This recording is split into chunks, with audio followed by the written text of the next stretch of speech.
Hello mga ka-OFW, magandang umaga. Magandang umaga sa ating lahat. Kumusta?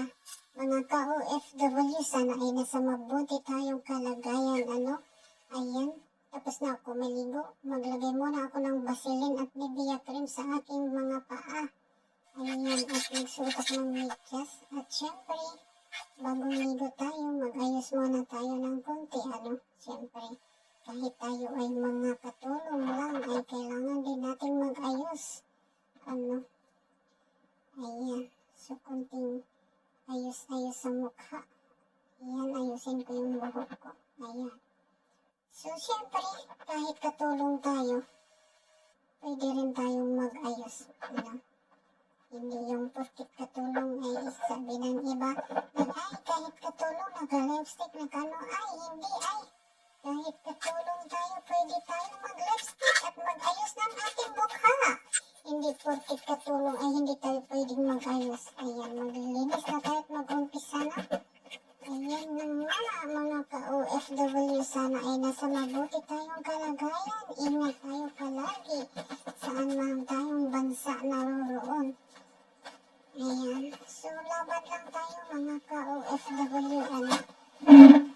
So ganito lang yung buhay natin dito. Linis araw-araw, linis katulad ng paglilinis ng iyong mukha ay araw-arawin mong paglilinis. Ayan, so ganun din yung paglilinis mo sa loob ng bahay. So hayaan mo yung mga taong nagbabantay sa'yo, sa iyong katawan at mukha. Huwag natin pangsinin dahil hindi yan ang nagpapasahod sa atin. Hindi tayo magkakapira dyan pag yan lang ang ating pansinin. Basta mag-focus lang tayo sa ating mga gawain, mga ka-OFW. Hindi talaga maiwasan na mayroong taong maghuhusga at manglalait sa atin. Ayan, nagmamaf tayo. Ayan, kung paano mo nililinis yung mukha mo ay ganun din yung pagmamaf mo. Char!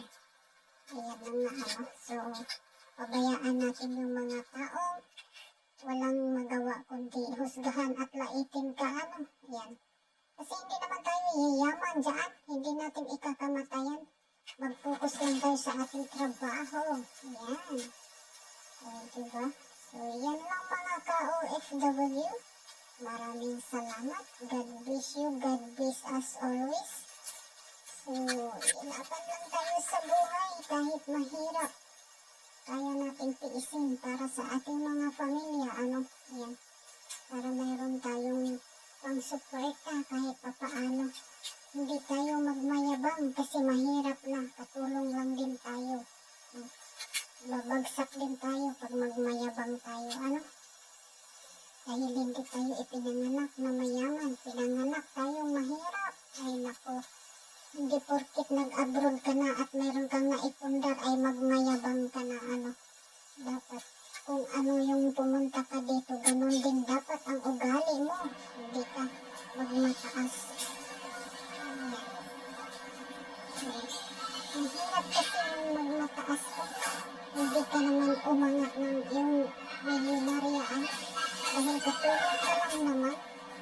So, huwag mong ipagmayabang kung anong meron ka. Kung ano yung naipundar mo, kung ano yung naano mo sa pagka-OFW mo. Ay, naku, ganyan talaga ang buhay. Pero hindi lahat, Yung iba lang, mayroon talagang ganyang OFW, hindi maiwasan. Yung kayabangan, So, kung anong meron tayo, huwag na natin mayabang kasi ganun din naman Pag matapos yung ating kontrata, pagkatapos na yung ating trabaho, saan ba tayo pupunta, diba? Balik tayo sa Pilipinas ng ating pinanggalingan. At balik tayo sa kung ano man yung ating naumpisahan. Pwera lang. Kung ikaw talaga'y umaangat, talagang aangat ka. Pupunta ka sa langit. Ay, gano'n. Ay, naku. Talagang ganun ang buhay. So mga ka-OFW, ingat tayo at iwasan natin ang magmayabang, manghusga at manglait. Yan, dahil pare-pareho tayong mga katulong. Hindi tayo mga prinsesa dito sa ibang bansa. Tayo ay katulong din. Yan. Maraming salamat. Thank you for watching, everyone. Ayun, ang matamaan ay sa pool. Ito ay katotohanan lamang. Ito ay real talk, dahil mayroon talagang ibang mga kadama na mataas na ang tingin sa sarili nila.